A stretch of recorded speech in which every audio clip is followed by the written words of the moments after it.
Was Mac Miller's death really just an overdose? On September 7th, 2018, the music world lost Malcolm McCormick at just 26 years old. But the full story reveals something much bigger than one tragic night. This is about a crisis that's killing thousands, and how one artist's death exposed the deadly truth about America's fentanyl epidemic. Mac Miller started as the happy college rapper everyone loved. Songs like Knock Knock and The Spins made him famous fast. He had the laid-back flow and upbeat energy that got millions of fans.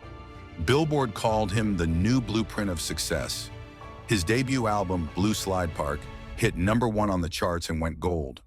But critics weren't kind. Pitchfork gave him harsh reviews and called him a corny white rapper.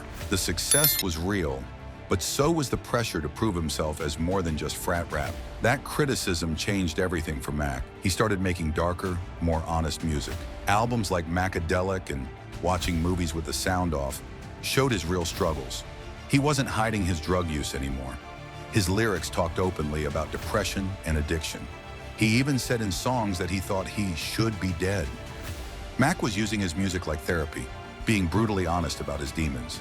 He created alter egos like Larry Fisherman and Larry Lovestein to explore different sounds. By the time he made Swimming in 2018, Mac was showing the complete picture of his life, the good, the bad, and everything in between. But that honesty about his struggles also revealed how deep his addiction had become. September 5th, 2018 was the beginning of the end. Mac sent text messages asking for perks, Xanax, and cocaine. He thought he was buying the same drugs he'd used before. 2 days later, his assistant found him unresponsive in his Studio City home. He was kneeling with his face on his knees. The assistant called 911 and tried CPR, but it was too late. Mac was pronounced dead at the scene. The coroner found fentanyl, cocaine, and alcohol in his system. His death was ruled an accidental overdose. But here's what makes this different from a typical overdose story.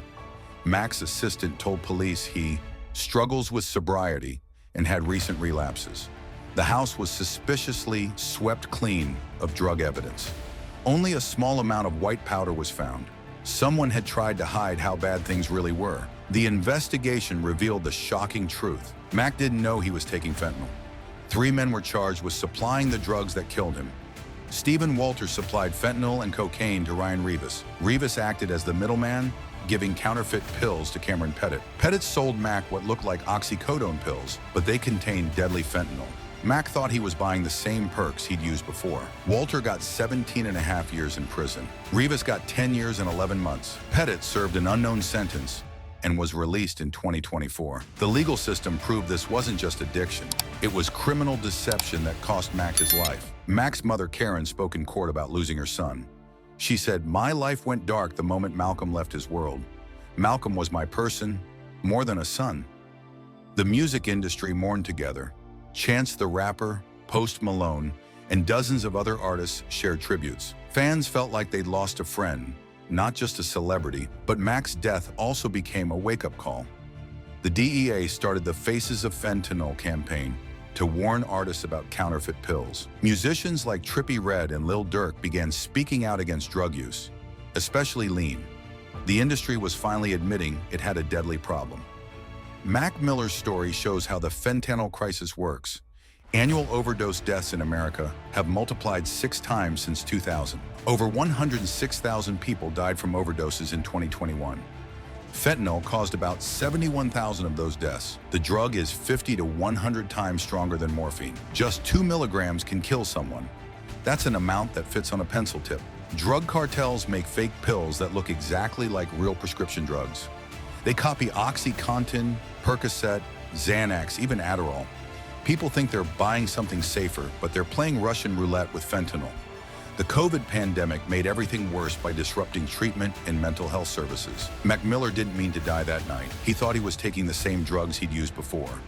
His death was accidental for him, but it was the predictable result of a criminal drug trade that profits from deception. His story changed how we talk about the opioid crisis. It's not just about addiction anymore. It's about a public health emergency where any illegal pill could be your last. Mac's legacy lives on through his music, his family's charity work, and the conversations his death started about getting help for addiction and stopping the fentanyl trade that's killing so many.